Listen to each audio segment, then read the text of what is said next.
My wife Penny and I, we have a 14-inch height difference. That means that our legs are different lengths. But yet we can walk down the street arm in arm, and Penny's not dragging behind, I'm not moving ahead. And it's interesting because our steps are perfectly in sync. And we don't do it on purpose. We don't set out as we walk like, okay, ready, go. It just happens, and you look down and you're like, wow, that's weird. We are in sync 100%, even though it would seem that our steps should be different lengths, and yet somehow they're the same. The Bible talks about walking in step with the Spirit. And so in Galatians chapter 5, Paul talks about some attributes of the flesh and then attributes of the Spirit. Let me read those for you here. It's Galatians 5, and it starts with verse 19. It says this: "The acts of the flesh are obvious." And here we go. Here's the list. This is what you want this morning. Sexual immorality, impurity, debauchery, idolatry, witchcraft, hatred, discord, jealousy, fits of rage, selfish ambition, dissensions, factions, envy, drunkenness, orgies, and the like. So we just add right on to that. Paul lays out all the things that we have in the flesh. He says, but you know what? Now you're Christians. You're Christians, and that means you have the Spirit in you. The Spirit's in you now. So those things of the flesh should be in the past, and we need to be living in the Spirit. Now, we know the fruits of the Spirit.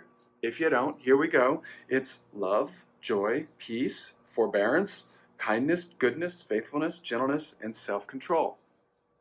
Paul says, those are the things of the flesh. These are the things of the Spirit. And then I love this statement that he makes here in verse 25. It says, since we live by the Spirit, let us keep in step with the Spirit. Since we live by the Spirit, let's keep in step with the Spirit. What that means is we have the Spirit in us. When you accept Jesus into your life, the Holy Spirit enters. That it becomes part of who you are. And yet it would seem that we can get out of step. We can get out of step with the Spirit.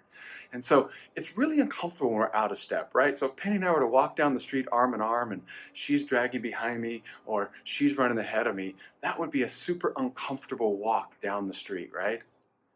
But when we walk in step with the Spirit, we're in sync with the Spirit, we're moving along together as one unit down the street through our life. And so today, how can we step into that idea of being in step with the Spirit? How are you going to be in step with the love, the joy, the peace, the patience, the kindness, the goodness, the gentleness, the faithfulness, and the self-control?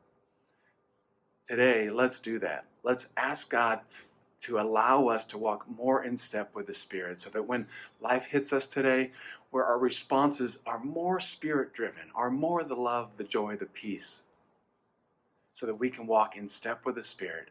The Spirit's in us, but sometimes we just got to get in sync with the Spirit. Let's do that today.